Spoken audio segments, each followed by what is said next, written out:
rentrer chez lui, à Paris, il ne lui aurait fallu que 2h39 pour rallier Bordeaux à la capitale en TGV depuis Bordeaux. Mais c'est sa ville natale, Port de la Lune, où vit sa sœur Hélène, docteur au CHU de Pellegrin, que l'humoriste a choisi pour effectuer la première sortie autorisée par son contrôle judiciaire, jusqu'alors réservée à ses rendez-vous médicaux et à ceux avec son avocate. Pas question pour lui cependant de se rendre dans sa propriété de Célie-en-Bière, en Seine-et-Marne, d'avoir le moindre contact avec les passagers présents avec lui dans la Peugeot 3008 lors du drame, ni de quitter la France, la loi lui interdit. Le quinquagénaire mis en examen pour homicide et blessures involontaires, peut désormais quitter le groupe hospitalier Pellegrin où il poursuit son suivi médical, le temps des week-ends et sous réserve d'un avis médical positif.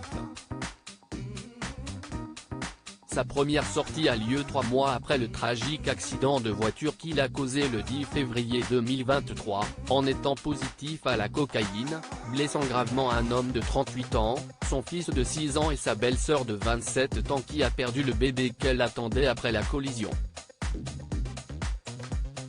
À 9h du matin, ce samedi 6 mai, Pierre Palmade est apparu à la sortie de l'établissement hospitalier vêtu d'un pull en V et d'un jean noir, une sacoche à la main, des analyses médicales dans l'autre avant de s'engouffrer dans un véhicule où l'attendait sa sœur Hélène.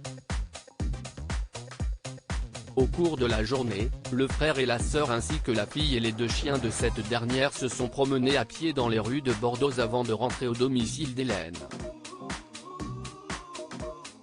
Le soir, un dîner hautement symbolique attendait l'artiste.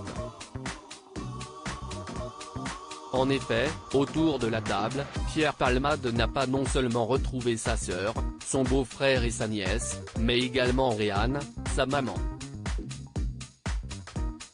Les relations entre la mère et le fils étaient distendues, Madame Palmade ne s'est pas rendue à l'hôpital au chevet de son fils.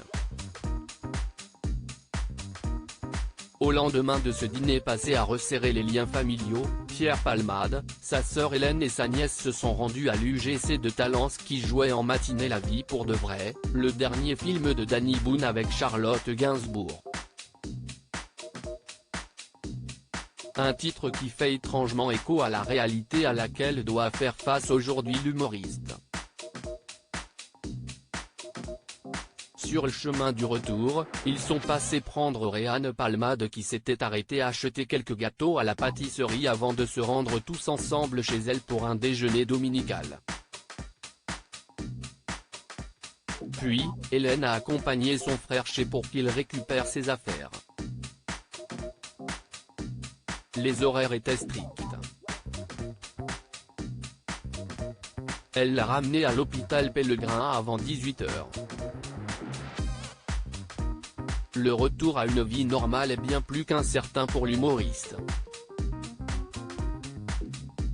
Cet article est à lire dans Gala N degré 1561, disponible dans les kiosques le jeudi 11 mai 2023. Crédit photo, Jack Tribeca.